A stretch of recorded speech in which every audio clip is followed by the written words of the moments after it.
Hello friend, I am doctor Harshad Rawal MD homeopaths और मेरी channel में आपका स्वागत है। मित्रों, आज का जो विषय है ये बिना ऑपरेशन क्योर हो जाता है और इसमें होम्योपैथिक में बहुत सारी अद्भुत दवाइयाँ हैं।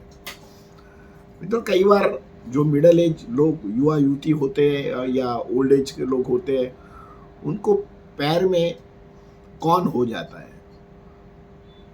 ये ये कौन की वजह से उनको ये जो चलने में, वॉक करने से, सीढ़ी चढ़ने से, उतरने से पैर में एक जात का पेन हो जाता है और ये बार बार हो जाता है और मल्टीपल हो जाता है। तो कई बार दर्दी को चलने में अबनॉर्मलिटी लगता है और पेनफुल रहता है। ऐसे कंडीशन में हम कई बार ऑपरेशन कराते हैं। तो ऑपरेशन कराने के बाद भी ये कोन फिर से निकल आता है।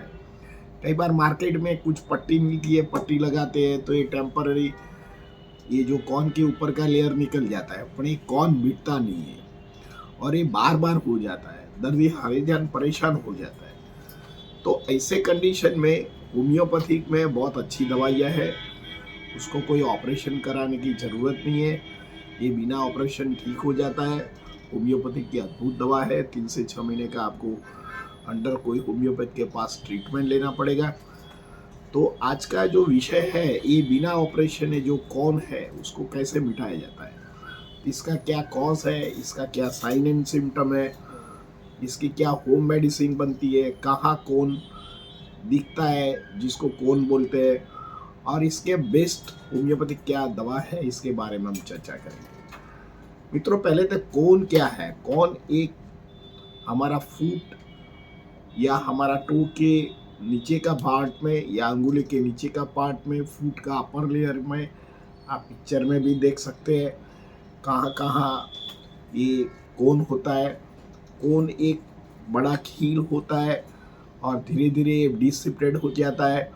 अपर लेयर में धीरे धीरे कॉलीफ्लावर जैसा हो जाता है। जैसे कॉलीफ्लावर वेजिटेबल होता है, उसका रूट नीचे होता है और जैसे उसकी पंखुड़ी फैलता है ऐसे तरह ग्रो हो जाता है। तो कई बार तो हम पट्टी लगा देते हैं तो ये ठीक हो जाता है, पर ये इसे उसको साफ करने से फिर से हो जाता है और मल्टीपल हो जाता है। तो इससे दर्दी को बहुत पेनफुल होता है। तो इसका क्या कारण हो सकता है। तो सबसे पहले तो हम कुछ टाइट बूट पहनते हैं। हमारा जो बूट फुट का जो शेप है, इनसे छोटा बूट पहनते हैं और वॉक करते हैं तो कई बार इससे जरिए भी हमारे जो स्किन में एक स्ट्रक्चर बनता है, तो धीरे धीरे स्ट्रक्चर में इन्फेक्शन हो जाता है और स्ट्रक्चर को छोटा बॉयल हो जाता है, बाद में कोन में कन्वर्ट हो जाता है। तो ये जो कोन होता है उसको कणी भी बोलते हैं, उसको कपासी भी बोलते हैं और मेडिकल भाषा में उसको कौन भी बोला जाता है। सेकेंड थिंग, कई बार हम बैर फुट चलते हैं तो कई बार जो छोटे स्टोन होते हैं या जो ग्लास की छोटी छोटी कणी होती है, ये अंदर पैर में अंदर निकल जाती है। कई बार कांटा चुभ जाता है तो इस टाइम तो मालूम नहीं पड़ता है, हम उसको निकाल देते हैं, पर धीरे धीरे धीरे इसमें इन्फेक्शन हो जाता है और कैलीफॉर्म बनता है, बाद में कोन में कन्वर्ट हो जाता है। थर्ड थिंग, जिन लोगों को एबनॉर्मल फूट शेप होता है, कई बार फ्लैट फूट होता है, कई बार डायबिटिक फूट होता है, उन लोगों को भी ये कोन होने की संभावना ज़्यादा बनती है।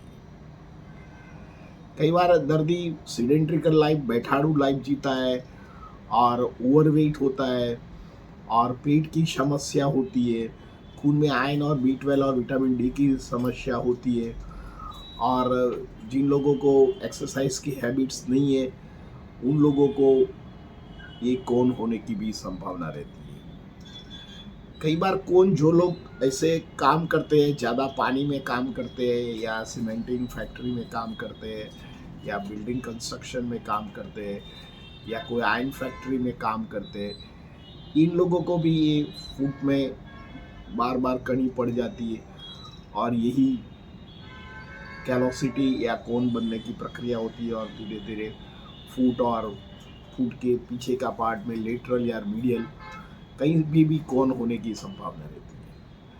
आधुनिक साइंस में क्या होता है, उसको कौन शेपेट कई बार सर्जरी तो कर देते हैं, पर सर्जरी में थोड़ा भी सेल रहता है तो ये रीग्रो हो जाता है। ये कोई कैंसर नहीं है, पर ये नॉन बेनाइन टाइप ऑफ एक ट्यूमर है। ये आपलेट बढ़ता है और धीरे धीरे ये रिकरेंट होता है और दर्दी चल नहीं पाता है, इसके जरिए उनको डिस्कम्फर्ट होता है और पेनफुल होता है। तो इसका सिम्टम क्या होता है? सिम्टम तो आपने देखा होगा, एक बॉयल जैसा होता है, कई बार अल्सर फॉर्म हो जाता है, कई बार उसके आजू बाजू में येलोइश नेचर लगता है। आप फिगर में भी देख सकते हैं, रेडिश पार्ट भी होता है। कई बार दर्दी को ऊपर का लेयर में हीलिंग होता है, पर नीचे उसको गांठ जैसा लगता है, दर्दी को चलने में भी मुश्किल हो जाती है। कई बार लेडीज़ को कौन होता है, और सुबह में जब दूध लेने का टाइम आता है या कोई व्यक्ति डोरबेल बजाता है और जाने में मुश्किल हो जाता है, तो कई बार आँख में पानी आ जाता है, इतना पेनफुल होता है, शार्प कटिंग पेन होता है, कुछ भौंकता है, इसी तरह दर्दी को पेन होता है और कई बार आंसू भी निकल आता है। तो ऐसे कंडीशन में हम घरगथ्थू उपचार तो कर लेते हैं, कोई मार्केट में से कौन की जो टैप आती है, पर ये कोई परमानेंट इलाज नहीं है। तो इसके लिए आपको लेटर में होम्योपैथी के लिए डिस्कशन करता हूँ, पर आपको जो होम में क्या करने का है, तो आपको जो घर में जिन लोगों को कौन का प्रॉब्लम्स है, उसको आपको एक गर्म पानी लेने का है, इसमें फूड रखने का है और थोड़ा सॉल्ट रख के पैर को शोक करने का है 1 घंटा तक, और धीरे धीरे उसको अच्छी तरह साफ करके इसके ऊपर आप कुछ वैसेलिन या आप कुछ कोल्ड क्रीम लगा सकते हैं। कई बार ज़्यादा खून होता है तो ऊपर आप कुछ रफ स्टोन घिस के उसका जो डेड लेयर है वो भी निकाल सकते हैं। आपका वजन ज़्यादा होता है तो उसको भी कंट्रोल कीजिए। और कई बार हम ऊंची एड़ी का चप्पल लेडीज़ पहनती है, पर कई बार फिटेड नहीं होता, लूज होता है, तो उनको लोगों को भी मैकेनिकल इंजरी होने के कारण जो ये कोन बनता है, तो ऐसे फुटवेयर है और साइज से छोटा या साइज से बड़ा फुटवेयर है, डोंट यूज इट। जो लोग बेयर फुट ज़्यादा चलते हैं उन लोगों का भी अच्छा बूट, डोरी वाला जो बूट होता है उसको फ्रिक्शन पहनना चाहिए, डोरी के साथ प्रॉपर बांधना चाहिए। साथ में शॉक्स मोजा का भी उपयोग करना चाहिए। जिन लोगों का कौन का प्रॉब्लम है उसको स्पोर्ट्स शूज़ यूज़ कीजिएगा, अगर स्पोर्ट्स शूज़ शॉक्स होता है थोड़ा ठीक होता है तो इससे उसको कुशनिंग इफेक्ट होता है, तो पेन में दर्दी को कुछ राहत मिल सकती है। थोड़ा उनका वजन घटाइए। कई बार पित्त युक्त पदार्थ के कारण भी होता है, तो खट्टी चीज़ है ये अवॉइड कीजिए। ये सब आप करोगे तो आपको थोड़ा इसमें राहत है, फ़ायदा मिल सकता है। इसमें 5 जो होम्योपैथिक की बेस्ट मेडिसिन है इसके बारे में हम बताएंगे। सबसे पहले तो ये जो कोन है ये रिग्रो होता है, उसको एंटीसाइटिक माइजम में उसको कन्वर्ट किया गया है। तो thuja is one of the great medicine, तो आप थूजा का उपयोग कर सकते हैं। थूजा का जैसे आप उसका सिम्टम देखो तो जो बॉइल्ड होता है कॉलीफ्लावर टाइप स्ट्रक्चर होता है। हम जो कॉलीफ्लावर होता है ऐसा दर्दी को कौन दिखता है, ऊपर उसको वाइटिश और बपिंग निकल हुआ हो या येलोइश, दर्दी को पेनफुल रहता है, कई बार अंदर कुछ नीडल लाइक पेन होता है और ये रिकरेंट होता है, इसके बार बार हो जाता है। कई बार पोस्ट ऑपरेटिव 2-3 बार भी खून की छोटी सर्जरी करने के बाद भी खून होता है। तो ऐसे कंडीशन में आप थूजा का उपयोग कर सकते हैं। थूजा एक्सटर्नल भी यूज़ कर सकते हैं। और जिन लोगों को कॉन्स्टिपेशन की प्रॉब्लम्स हो, गैस की प्रॉब्लम्स हो, हेडेक की प्रॉब्लम्स हो, तो ऐसे कंडीशन में thuja is a great medicine, thuja दर्दी को देना चाहिए। सेकेंड थिंग ग्रेफाइटिस, जिन लोगों को ओवर वेट है, 2x टाइम ऑफ वेट है, उनका वेट हाइट पे मुताबिक 2-3 टाइम्स ज़्यादा वेट है और लैक ऑफ एक्सरसाइज है, स्किन का कलर डार्क है, कॉन्स्टिपेशन रहता है, गैस की प्रॉब्लम रहती है, उनका एक स्किन का एक स्पेशल सिम्टम्स है। थोड़ा भी दर्दी को लग जाता है तो इसमें पानी पर जैसी स्किन डिजीज उभर आता है। थोड़ी बार सपोज खुजल डिप्स दे खुजल देता है तो दर्दी को अंदर से इन्फेक्शंस हो जाता है।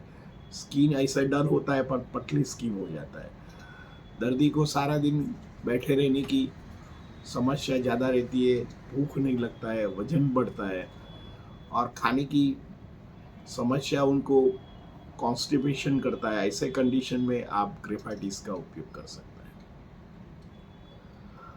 थर्ड नंबर की दवा है कैलकेरिया फ्लोर।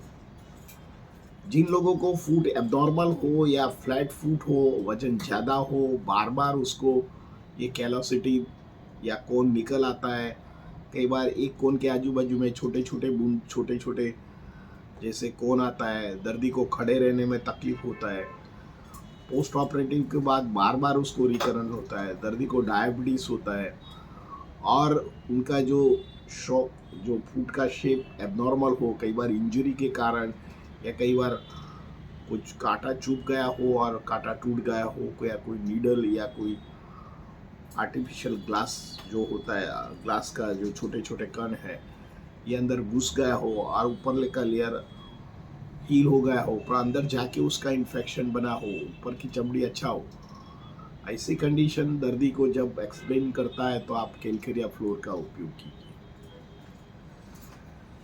फोर्थ नंबर की दवा है लाइकोपोडियम।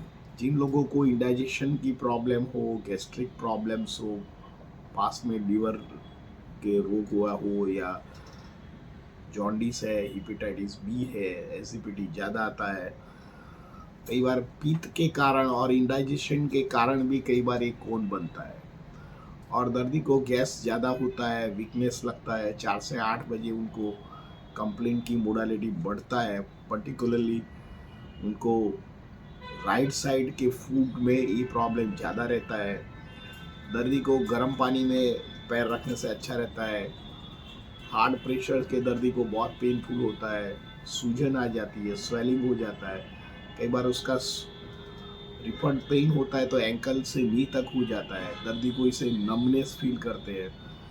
ऐसी कंडीशन जब दर्दी को सिम्टम्स आता है तो आप जरूर लाइकोपोडियम का उपयोग कीजिए।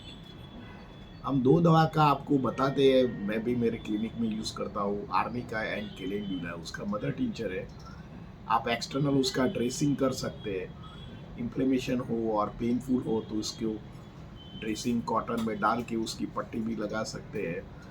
थोड़ी पैर की एक्सरसाइज कीजिए, मैंने आगे भी बताया कि आप पैर को गर्म पानी के सॉल्ट में डाल के उसको सोकिंग कर दीजिए, थोड़ा एक्सरसाइज कीजिए, वेट लॉस का प्रोग्राम बनाइए, एक दिन सलाद या फ्रूट खाइए, तो धीरे धीरे आपका मेटाबॉलिज्म बढ़ेगा और ये आपका रिकरेंट स्टोन बिना ऑपरेशन होम्योपैथिक में सक्सेसफुल मेडिसिन है। मित्रों, मेरा ये वीडियो आपको कैसे लगा? अच्छा लगता है तो लाइक कर दीजिए, शेयर कर दीजिए। धन्यवाद। Thank you very much.